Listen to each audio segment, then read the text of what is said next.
Army की जानिब से यह कन्फेस किया गया है कि उसने गजा के अंदर दाइश और बाकी मिलिशिया जो है वो दाखिल कर दी हैं। ये इस जहरियत का एक बिल्कुल नया चैप्टर है, जुल्म की एक नई दास्तान है जो हमारे सामने खुलकर सामने आ रही है। इस जहरियत का बिल्कुल एक नई डायमेंशन है जो इस वक्त खुल गई है कि दाइश जो है वो गजा के अंदर दाखिल कर दी गई है, मुख्तलिफ मिलिशिया जो है वो गजा के अंदर दाखिल कर दी गई हैं। और ये बहुत ही एक तो अफसोसनाक बात है और बहुत ही खतरनाक बात है कि वहां पर मजीद सिविलियंस के साथ किस तरह के जुल्म जो है वो ढाए जा रहे हैं। और ये इस बात का एविडेंस है कि इजरायली आर्मी जो कि जिससे पूरे मिडिल ईस्ट की आर्मीज डरती हैं और इसलिए कोई भी लीडरशिप इतना फैसला करने की जरूरत नहीं कर रही कि वो इजराइल के साथ जाकर टकराए, तो वो आर्मी हमास के हाथों हार चुकी है, बिल्कुल उसी तरह जिस तरह हुतीज के हाथों अमेरिका हारा है। और अभी वहां से जो रिपोर्ट्स आ रही हैं उसमें वो कन्फेस कर रहे हैं कि हम हुती से हारे हैं, the most powerful navy on the planet वो हुती से हार चुकी है। तो इसी तरह इजरायली आर्मी वो हमास से हार चुकी है, इसलिए उसको जरूरत पेश आई है कि वो मिलिशिया को, दाइश को गजा के अंदर दाखिल कर रही है। तो एक तरफ ये जुल्म की एक अलमनाक दास्तान है, एक नया चैप्टर है, और दूसरी तरफ ये इजराइल की शिकस्त का भी बोलता सबूत है कि अब दाइश वर्सेस हमास है, यानी इजरायली फौज तो शिकस्त खा गई, अब उसने अपने इत्तेहादी दाइश को हमास के खिलाफ उतारा है। तो हमास दाइश के खिलाफ लड़ सकती है या नहीं, ये बहरहाल अब हमें देखना है। ब्राजील ने फलस्तीन की रिकग्निशन की हिमायत कर दी है और IRGC का बड़ा अहम तरीन बयान जारी हुआ है। इस वक्त हम मुसलसल उस टाइम से गुजर रहे हैं कि ईरान का जंग का खतरा उसी तरह से मौजूद है, और जो ही इधर से टॉक्स कोलैप्स हुई तो किसी भी वक्त ये हमला हो सकता है।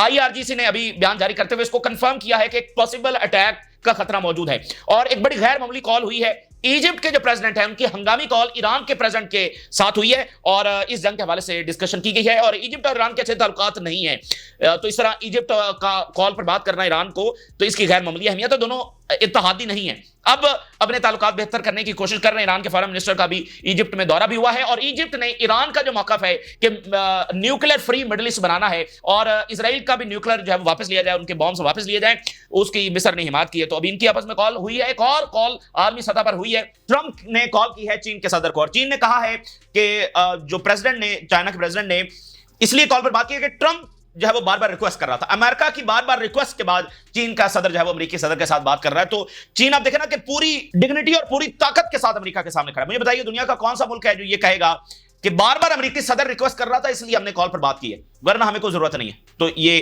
चीन से देखे ना मैटर करता है कि आप कौन सा नैरेटिव। और यूरोप जो है, यूरोप के ऊपर 3-4 फ्रंट खुले हुए हैं। यूरोप इजराइल का मेन सपोर्टर है, यूरोप ही की वजह से इजराइल कायम हुआ, और अभी भी अगर यूरोप दो टोक स्टांस ले ले तो ये जंग रुक सकती है। अभी भी यूरोप से असलहा आ रहा है, तो यूरोप के ऊपर 4 फ्रंट कम से कम खुले हुए हैं और यूरोप के मुस्तकबिल का फैसला होना है। एक तो यूरोप को मिडिल ईस्ट का फ्रंट खुला हुआ है, यानी जिस जंग को वो सपोर्ट कर रहे हैं, जहां पर आज यूरोप खड़ा हुआ है, जो तबाही वहां पर आ रही है, जो इकोनॉमिक डिक्लाइन उनका हुआ है। और आज आप मुझे बताएं कौन सी इनोवेशन है जो यूरोप के अंदर हो रही है, और जो इकोनॉमिक डैमेज और जो उनका सोशल डैमेज हुआ है वो सब उन जंगों की वजह से है जो उन्होंने पिछले 20 साल सपोर्ट किया है। ये सब उसी का नतीजा जो आज यूरोप भुगत रहा है। अब जिस जंग को वो सपोर्ट कर रहे हैं इसका मजीद डैमेज यूरोप उठाएगा। तो एक फ्रंट ये है जो उन्होंने मिडिल ईस्ट में खोल रखा है, उसके कॉन्सिक्वेंसेस हैं। दूसरा जो है वो चाइना के साथ इनका मामला कहीं ना कहीं खराब होता हुआ नजर आ रहा है। हालांकि यूरोपियन लीडर्स भी जो है वो दौरा कर रहे हैं और चाइना ने ऑफर की है कि अच्छे ताल्लुकात होने चाहिए, लेकिन मैक्रोन ने चाइना को धमकी लगाई कि नेटो जो है वो एशिया में आ रहा है। और अभी क्या हुआ है कि चाइना की जो टॉप डिप्लोमेट हैं वो पहुंची है फिलिपाइन, और फिलिपाइन के अंदर खड़े होकर उसने चाइना के खिलाफ उसी तरह की लैंग्वेज इस्तेमाल की है जैसे अमेरिकी डिफेंस सेक्रेटरी इस्तेमाल करके आया, जिसके ऊपर चाइना का बड़ा सख्त तरीन रद्द-ए-अमल आया। और चाइना ने कहा है कि अगर साउथ चाइना सी के अंदर यूरोप ने आकर मुदाखलत करने की कोशिश की तो बड़ा बुरा नतीजा निकलेगा, और यूरोप बाज रहे साउथ चाइना सी में आने से। यह बात उन्होंने की, बड़ा सख्त तरीन रद्द-ए-अमल। हालांकि चाइना ने ऑफर की है यूरोप के साथ दोस्ती सारा, लेकिन उन्होंने यहां पर सख्त तरीन मौक़िफ़ जारी किया है। और उधर एक फ्रंट खुला हुआ है अमेरिका के साथ, और वो फ्रंट जो है वो बड़ा प्रोफाउंड लेवल की तब्दीलियां, यानी ये एक ऐसा फ्रंट है जो पूरे यूरोप को तब्दील करके रख सकता है। और ये पहला ऐसा फ्रंट है जो वर्ल्ड वॉर 2 के बाद अमेरिका ने यूरोप के ऊपर खोला है। नज़ीर जो मागा वाले हैं, यानी मेक अमेरिका ग्रेट अगेन वाले हैं, यानी ट्रंप इंतजामिया और उससे जुड़े बाकी वो सारा जो मागा वाला इस वक्त, यानी यूरोप में इस वक्त अमेरिका का इक़्तिदार किसके पास है? वो सिर्फ ट्रंप के पास नहीं है, वो एक आइडियोलॉजी के पास है। और वो आइडियोलॉजी किसकी है? Make America great again. ठीक है, ये एक आइडियोलॉजी है जिसने इस वक्त अमेरिका में इक़्तिदार संभाल लिया है। जो एंटी इमिग्रेंट है, सबसे बड़ी उसकी पॉलिसी है, और राइट पार्टी है, ठीक है ना, राइट विंग पार्टी है, राइट विंग आइडियोलॉजी है। तो अब ये जो मागा वाले हैं ये इसी तरह का चेंज यूरोप में लाना चाह रहे हैं, और यूरोप में वो उन पार्टीज को सपोर्ट कर रहे हैं जो राइट विंग पार्टीज हैं। और राइट विंग जो पार्टीज हैं उनके खिलाफ यूरोप ने ऐलान जंग किया हुआ है। वर्ल्ड वॉर से लेकर वर्ल्ड वॉर 2 के बाद एक भी राइट विंग पार्टी को यूरोप में बरसर इक़्तिदार नहीं आने दिया गया, और इस वक्त भी सेंटर या लेफ्ट की पार्टी जो है वो इक़्तिदार में रही हैं। अभी भी आप देखें कि रिसेंटली उन्होंने खासकर जर्मनी के अंदर जो एएफडी पार्टी है, जिसको इलोन भी सपोर्ट कर रहा था, राइट विंग की जो पार्टी है, उसको बैन कर दिया है। ठीक है, और बाकी कंट्रीज के अंदर भी यही हो रहा है, फ्रांस के अंदर भी यही हो रहा है, हर कंट्री के अंदर यानी जो मौजूदा लीडरशिप बैठी हुई है उसके खिलाफ है राइट विंग पार्टीज। तो मौजूदा लीडरशिप राइट विंग पार्टीज को बैन कर रही है, और जो मागा वाले हैं, ट्रंप इंतजामिया है, वो राइट विंग पार्टीज को सपोर्ट कर रहे हैं। अभी इसकी सबसे बड़ी मिसाल पोलैंड के अंदर सामने आई। पोलैंड के इलेक्शन के अंदर वो प्रेसिडेंट जीते जो एंटी यूक्रेन है, एंटी यूरोपीय यूनियन है और एंटी इमिग्रेशन है। तो उनकी ओपनली सपोर्ट हुई अमेरिका से, ओपनली। और ट्रंप ने बयान जारी किया, व्हाइट हाउस ने बयान जारी किया कि ट्रंप बहुत खुश है जो पोलैंड के इलेक्शंस का रिजल्ट आया। तो एक बहुत बड़ी ताकत यानी अमेरिका, उसने यूरोप के ऊपर धावा बोल दिया है, मौजूदा लीडरशिप के ऊपर धावा बोल दिया है। मागा वाले ये चाहते हैं कि मौजूदा जो तमाम यूरोप की लीडरशिप है, जो ब्रसल्स के अंदर बैठी, जो यूरोपीय यूनियन है, इस तमाम लीडरशिप का वो हटाना चाहते हैं और इसकी जगह पर राइट विंग पार्टीज को लाना चाहते हैं। वही एंटी इमिग्रेशन और वो सारी पॉलिसी, नेशनलिस्ट पॉलिसी जो है वो लगाना चाहते हैं यूरोप के अंदर भी। तो ये एक बहुत बड़ा, इसको आज अमेरिका में बहुत बड़ी रिपोर्ट्स इस हवाले से लिखी जा रही हैं, इसको क्लैश ऑफ आइडियोलॉजीज करार दे दिया गया। हालांकि ये क्लैश ऑफ जो आइडियोलॉजीज है, ये तो यानी वेस्ट का नजर आता था, रशिया से, मिडिल ईस्ट से, अफ्रीका से, ये बाकी कंट्रीज के साथ, लेकिन ये अब क्लैश ऑफ आइडियोलॉजी जो है वो मागा और जो मौजूदा यूरोपीय लीडरशिप है उसके साथ ये हो गया है। तो ये बहुत बड़ी तब्दीली लेकर आएगा, और वो हम रिजल्ट्स देख रहे हैं। यानी पोलैंड में प्रेसिडेंट जीत गया है, जिससे पोलैंड की जो सपोर्ट है फॉर यूक्रेन वो ऑन क्वेश्चन आ गई है, और पोलैंड बहुत अहम तरीन मुल्क है। ठीक है ना, जो प्रेसिडेंट है वो पोलैंड की किसी भी फॉरेन पॉलिसी को वीटो कर सकते हैं, यूक्रेन की हिमायत को वीटो कर सकते हैं। तो इस तरह ये बहुत सारी तब्दीलियां यूरोप में ला सकता है। और एक फ्रंट उनका यूक्रेन में खुला हुआ है, रशिया के साथ खुला हुआ है, ये 4 फ्रंट उनके वहां पर खुले हुए हैं। और यूक्रेन की सूरत हाल नाज़रीन ये है कि नेटो ने वो फैसले करना शुरू कर दिए हैं जो दुनिया को बड़ी तबाही की तरफ लेकर जा सकते हैं। और नेटो ना कई महीने इसके ऊपर डिबेट करता रहा है, खासकर ट्रंप के आने के बाद, और यूरोपियंस की मुलाकातें होती रही हैं। और एक खतरा था कि अगर यहां से एस्केलेट किया जाएगा तो न्यूक्लियर जंग का खतरा है। तो क्या जंगबंदी कर ली जाए, ठीक है, रशिया की बर्तरी को और फतह को मान लिया जाए, या फिर जंग की जाएगा, जंग की जाएगी तो फिर न्यूक्लियर जंग भी छिड़ सकती है, रशिया के साथ बराह रास्त जंग भी छिड़ सकती है। तो अल्टीमेटली नेटो ने, यूरोप ने यही फैसला किया है कि रशिया की बर्तरी जो है वो कबूल नहीं करेंगे, बल्कि जंग जारी रखेंगे। तो देखिए, जंग ऑलरेडी एक खौफनाक सतह के ऊपर जारी है, इसमें नेटो की एस्केलेशन का फैसला होना ये उसको उस अल्टीमेट लेवल की तरफ धकेल देगा, जिसकी वार्निंग्स हम पिछले कई महीनों से डिस्कस कर रहे हैं कि वो एक डायरेक्ट वॉर की तरफ लेकर जाएगा। और जर्मनी के डिफेंस मिनिस्टर ने अनाउंस किया कि वो लॉन्ग रेंज मिसाइल देने जा रहे हैं यूक्रेन को। यानी ये वो चीजें हैं जो डायरेक्ट वॉर की तरफ लेकर जाएंगी। यूरोप जो है वो अपनी फौज यूक्रेन में भेजने जा रहा है, लेकिन सिर्फ एक मसला ये आ रहा है कि अमेरिका इनकार कर रहा है एयर डिफेंस और एयर फोर्स का कवर देने में। यूरोप की उतनी एडवांस एयर फोर्स नहीं है और एयर डिफेंस, तो वो अमेरिका से एयर डिफेंस और एयर फोर्स मांग रहे हैं कि ये फौज दाखिल होगी और इसको जो एयर कवर है वो अमेरिका दे, जमीनी फौज यूरोप की होगी। अमेरिका अभी तक इस पर एग्री नहीं है। ठीक है, हो सकता है ट्रंप आगे मिड टर्म इलेक्शन के अंदर हार जाए, तो डेमोक्रेट्स आ सकते हैं और फिर यूरोप को ये सपोर्ट मिल सकती है, लेकिन यहां से तैयारी है। और यूक्रेन इस तरह से हमले कर रहा है कि ये मैडनेस है, ये मैडनेस है। यानी कि अभी यूक्रेन ने न्यूक्लियर प्लांट्स को हमला करने की कोशिश की है, अभी कुछ ही देर पहले न्यूक्लियर प्लांट्स की एक बिल्डिंग के साथ जो है वो ड्रोन्स जाकर टकराए। और न्यूयॉर्क टाइम ने आज लिख दिया है कि ट्रंप ज़ेलेंस्की के बारे में ये समझता है कि ये एक ईवल है जो दुनिया को न्यूक्लियर वॉर की तरफ धकेल रहा है। ये न्यूयॉर्क टाइम ने लिखा है कि ट्रंप इस तरह से ज़ेलेंस्की को देख रहा है। तो ये जनाब सारी हेडलाइंस मैं आपके सामने रखता हूं। अगर गजा से पहले हेडलाइंस आपके साथ शेयर करें तो जुल्म की नई दास्तानें हमने देखी है इन 20 महीनों के अंदर। हर रोज एक ऐसा नया वाकया आया जिसने हमें लर्जा के रख दिया है और इंसानियत हिल के रह गई है कि इंसानियत इतनी भी जालिम हो सकती है। हर रोज हमने एक नया वाकया देखा, लेकिन अभी जो एक नया चैप्टर खुला है कि दाइश और जो अदर मिलिशिया है वो दाखिल कर दी गई है।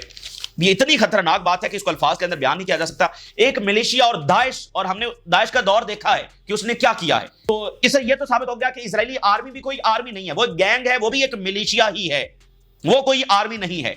तो उसने अपनी इत्तेहादी मिलिशिया को यहां पर बुला लिया है और खुद वो शिकस्त खा चुकी है। तो अब हमास ने लड़ना है मिलिशिया से, कितनी देर वो लड़ सकती है। इजरायली आर्मी ने कन्फेस कर लिया है कि उसने ये मिलिशिया दाखिल कर दी है। Netanyahu does not deny arming ISIS affiliated groups to fight Hamas. Israeli army militia operating east of Rafah in areas controlled by the army. Israeli army confirm कर रही है कि ये मिलिशिया हमने दाखिल किया है, इसको वेपन्स दिए। Militia came at the initiative of the security and political leadership. Israeli army और पॉलिटिकल लीडरशिप या नेतन्याहू के ऑर्डर के ऊपर ये सारा हुआ है। Death in every corner, Gaza heart beat dims in silence with 54,677 toll. ये नंबर सही नहीं है, ऑफिशियल ये नंबर्स हैं 54,670 और ये फलस्तीनी सिर्फ नंबर्स बनकर रह गए हैं। ये सही नंबर्स नहीं है। जो शहादतें हैं वो 1 लाख से ज्यादा है। आज से कोई 1 साल कबल एक ब्रिटेन का एक मैगजीन था और उसने ये दावा किया था कि शहादतें 1,86,000 हैं। एक साल पहले का दावा मैं आपके सामने रख रहा हूं। अभी एक महीना पहले एक और मैगजीन ने ये दावा किया कि शहादतें 1,09,000 हैं। तो ये 1 लाख से ज्यादा, ये 54,000 कुछ भी नहीं है। ये ऑफिशियल वो हैं जिनकी बॉडीज रिकवर हुई हैं, जिनको दफनाया गया है। ये वो है जो हॉस्पिटल्स में लाई गई थी, उनका रिकॉर्ड है। दसियों हजार तो मलबे तले दबी हुई हैं। और कितने लोगों को इजराइल ने इज्तिमाई कब्रों के अंदर दफन किया, तो ये नंबर्स बहुत ज्यादा हैं। रेजिस्टेंस के ऑपरेशन जारी हैं। अभी उन्होंने D9 मिलिट्री बुलडोजर को निशाना बनाया है और जर्मनी से एक स्टेटमेंट जारी हुई। जर्मनी के फॉरेन मिनिस्टर ने कहा है कि इजराइल को असलहा मिलना चाहिए, इजराइल की असलहा बंदिश नहीं होनी चाहिए, और साथ उसने कहा कि फलस्तीन की रिकॉग्निशन नहीं होनी चाहिए। German foreign minister, unilateral recognition of a Palestine state sends the wrong messages. और जो इजरायली इंतहा पसंद हुकूमत है वो धमका रही है, यूरोपियंस को धमका रही है। इजरायली फॉरेन मिनिस्टर का बयान देखिए, pressuring Israel and threatening to impose sanctions. अगर हम इजराइल को प्रेशराइज करेंगे और उसके ऊपर सैंक्शन लगाने की धमकी देंगे, as European countries are doing, will complicate the matters. तो वो धमका रहे हैं यूरोपियंस को। और ये जर्मन फॉरेन मिनिस्टर का ये बात करना, तो ये एक बार फिर सबके लिए सबूत है और रिमाइंडर है कि ये जंग आर पार की जंग है, ये फैसला कुन जंग है और इसका फैसला टेबल पर नहीं होगा, इसका फैसला मैदानी जंग ही के अंदर होगा। और जर्मनी ये कह रहा है कि असलहा मिलना चाहिए, उसका फॉरेन मिनिस्टर कह रहा है। तो बहरहाल बात ये है कि वो अपना पूरा ऑर्डर, अपनी पूरी साख, अपने सारे इंस्टीट्यूशंस, अपने सारे ह्यूमन राइट्स ऑर्गेनाइजेशन सब जो है वो इजराइल के लिए कुर्बान कर चुके हैं। इससे उनको भी कुछ हासिल होने वाला नहीं है। यहाँ बच्चों को मारकर जब उनको कुछ हासिल होने वाला नहीं है। चीन जितनी तेजी के साथ तरक्की कर रहा है, देखें, उनको मुसलमान दुनिया को तो इक़्तिदार मिलने वाला नहीं है, लेकिन रहना इनके पास भी नहीं है, ठीक है ना। और ये जंग जो है इनके ऑर्डर को रेजा रेजा करके रख देगी। और ये हुकूमतें खुद, ये हुकूमतें ये अफोर्ड नहीं कर सकती। पिछली तमाम हुकूमतें फारिग हो गई हैं। जर्मन से जो सर्वे है, मेजॉरिटी ऑफ जर्मन जो है वो असलहा बंदिश की सपोर्ट कर रहे हैं। बर्तानिया से अभी पोल सामने आया है, majority in UK back sanctions on Israel. तो लोग जो है वो फलस्तीन के साथ हैं। अच्छा, इसके साथ जो दी अटलांटिक ने एक हेडलाइन लिखी है, मैं आपके सामने रखता हूं, और यही अंजाम होगा और यही हकीकत है कि फलस्तीन को हराया नहीं जा सकता। The Atlantic former Mossad chief लिख रहा है, कोट कर रहा है, every civilian killed today in Gaza will have a brother, son और father taking up arms tomorrow. जो भी आज यहां पर शहीद हो रहा है, उसकी जगह पर कोई और जो है वो हथियार उठाएगा। सिविलियन शहीद हो रहा है तो वो तो हथियार नहीं उठाया हुआ, लेकिन वो बाकी जो उसका बेटा है, उसका बाप है, उसका भाई है, वो मजबूर होगा कि वो हथियार उठाए और इजराइल के खिलाफ आए। तो ये ना खत्म होने वाली जंग है और इस लंबी तरीन जंग के अंदर, फॉरएवर वॉर्स के अंदर, इजरायली प्रोजेक्ट कोलैप्स हो जाएगा। और हम देख रहे हैं कि यमन की ताकत तो बढ़ती चली जा रही है और यमन ने अमेरिकी नेवी को ढेर किया है। अब इजराइल की बारी है। अब वो कह रहे हैं कि हम अराउंड द क्लॉक जो है वो अटैक करेंगे। चाइना का बड़ा सख्त रद्द-ए-अमल आया जो अमेरिका ने वीटो किया है। The vote results reveal the reason behind the council's inability to calm the conflict in Gaza. उन्होंने कहा कि रिजल्ट से हमें पता चला है कि कौन सी वो वजह है कि गजा के अंदर जंग नहीं रुक रही, यूएस ऑब्स्ट्रक्शनिज्म, और ये अमेरिका है। 14 मेंबर्स ने हक में वोट दिया, अमेरिका ने वीटो कर दिया। तो चाइना का ये रद्द-ए-अमल सामने आया है और ब्राजील ने जो है वो हिमायत की है फिलिस्तीन की रिकॉग्निशन की। Recognition of the Palestinian state is a moral duty. अच्छा, इसी दरमियान जो है वो ईरान जंग का खतरा पिछले कई महीनों से बात कर रहे हैं, लेकिन फिर टॉक शुरू हुई, फिर एक ऑप्टिमिज्म आया कि नहीं जंग नहीं होगी, लेकिन बहरहाल वो अपनी जगह पर मौजूद है और चूंकि टॉक्स नाकाम होती नजर आ रही हैं। IRGC का बयान जारी हुआ है कि खतरा है और वो हर सिनेरियो के लिए तैयार है। IRGC के कमांडर कह रहे हैं, Iran is prepared to confront any possible attack. Iran is fully prepared to confront any scenario. और इजिप्ट के जो प्रेसिडेंट हैं उन्होंने कॉल की है ईरान के प्रेसिडेंट को, avoiding escalation in the region and the need to avoid sliding into a military conflict.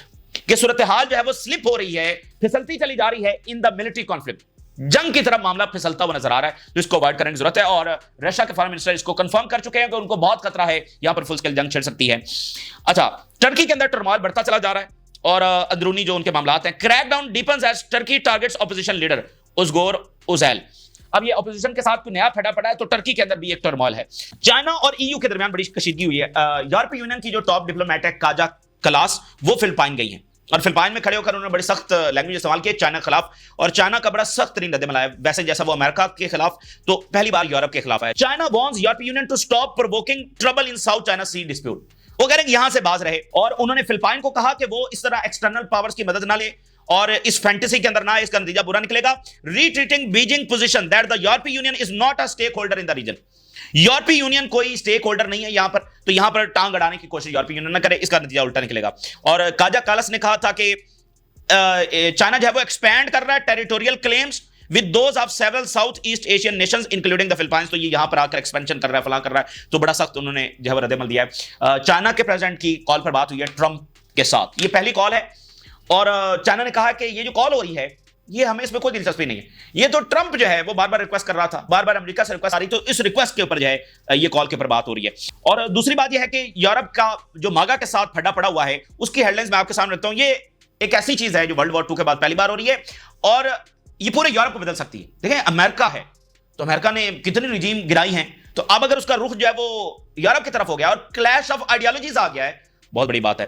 Financial time ने रिपोर्ट लिखी है मागा world has turned against Europe, deepening ideological divide, और जो लिबरलिज्म है, डेमोक्रेटिक इंस्टीट्यूशंस हैं और गवर्नेंस मॉडल है, इसके ऊपर जो है वो अमेरिका ने निशाने पर ले लिया है। Accuse Europe of waging an aggressive campaign against western civilization itself, और अमेरिका ने इल्जाम लगाया है कि जो यूरोपियन लीडरशिप है वो वेस्टर्न सिविलाइजेशंस के खिलाफ इस वक्त काम कर रही है। बहुत बड़ी बात है, यानी ये पूरा एक उनकी सोसाइटी को ये वाला मामला जो है हिला के रख सकता है। European Union criticism feeds MAGA anti liberal world view, ideological clash in specially evident in response to the European crackdown on right wing parties. सबसे बड़ा फटा जो पड़ा हुआ है कि यूरोपियन लीडरशिप जो मौजूदा है वो फार राइट पार्टीज के ऊपर क्रैकडाउन कर रही है और ट्रंप इंतजामिया और मागा वाले वो फार राइट पार्टीज को सपोर्ट कर रहे हैं, जिसकी सबसे बड़ी मिसाल जो वो जर्मनी की है जिसमें एएफडी पार्टी को बैन किया गया है।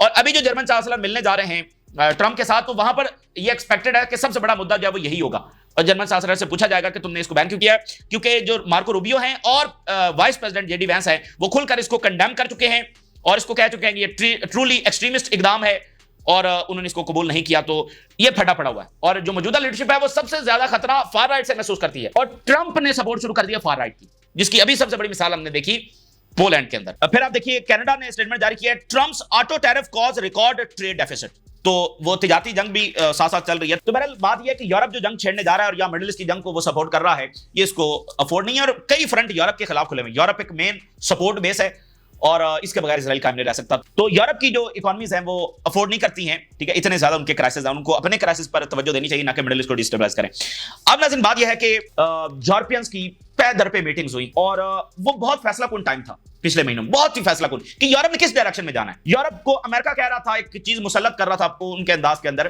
कि अमेरिका और रशियंस बैठ गए, उन्होंने फैसला कर लिया कि क्या करना है, यूरोप माइनस हो गया। तो यूरोप की एरोगेंस कि भाई हमें क्यों माइनस किया, तो यूरोपियंस को फैसला करना था कि उन्होंने क्या करना है, क्या वो जंगबंदी कबूल करेंगे या फिर यूक्रेन की जंग को जारी रखेंगे। तो वो फैसला हुआ। अब उसमें सबसे बड़ा सवाल यह था जिसके ऊपर पै दर पे 2-3 महीने हर हफ्ते मीटिंग्स हुई हैं, बड़ा एक क्रूशल टाइम था। सबसे बड़ा सवाल यह था कि अगर हम जंग को जारी रखते हैं तो ये तो एस्केलेट हो जाएगी और रशिया के साथ हमारी बरहरास्त जंग छिड़ सकती है। तो उसमें यह फैसला करना था कि क्या करना है। तो उसमें जो फैसला किया गया वो इंतहाई मैडनेस है और उसमें जंग को जारी रखने का फैसला किया गया। यह सबको पता है कि जब जंग को जारी रखने का फैसला किया गया है तो वो इस स्केल पर जारी रह ही नहीं सकती जिस पर जारी है, इसने तो एस्केलेट होना ही होना है और रशिया के साथ बरहरास्त फटा पड़ना ही पड़ना है।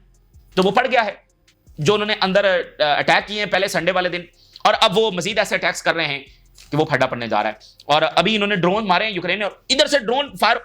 अभी तो यह ना कि रशिया भी क्या करेगा, वो रशिया ने तो क्या करना है, यूक्रेन ड्रोन मार रहा है और अभी न्यूक्लियर प्लांट को हिट करने का जो है वो उन्होंने कोशिश की है, एक बिल्डिंग के साथ जाकर टकराए और रेलवेज को हिट किया जा रहा है, रेलवेज को जो है वो निशाना बनाया जा रहा है थ्रू ड्रोन्स। और बड़ी खबर यह है कि यूरोप जो है वो फोर्सेस भेजना चाह रहा है यूक्रेन के अंदर, जो फ्रंट लाइन से पीछे डिप्लॉय होंगी और रशियन फोर्सेस अगर वहां तक पहुंचती हैं तो फिर उनके साथ लड़ा जाएगा और ऊपर से जो कवर है वो अमेरिका को देना है, लेकिन इस वक्त अमेरिका तैयार नहीं है। तो ये उनकी विजडम है कि वो ट्रंप को साथ लेकर चल रहे हैं। तो अभी तक अमेरिका एग्री नहीं है, बल्कि अभी ट्रंप ने एंटी ड्रोन टेक्नोलॉजी बड़ी हाई लेवल की, वो अभी यूक्रेन जाना थी, बहुत ही हाई लेवल की, एडवांस लेवल की, उन्होंने मिडिल ईस्ट भेज दी है, मिडिल ईस्ट में अपनी फोर्सेस को भेज दिया है, यूक्रेन नहीं भेजी और वो एयरफोर्स देने के लिए अभी तैयार नहीं है।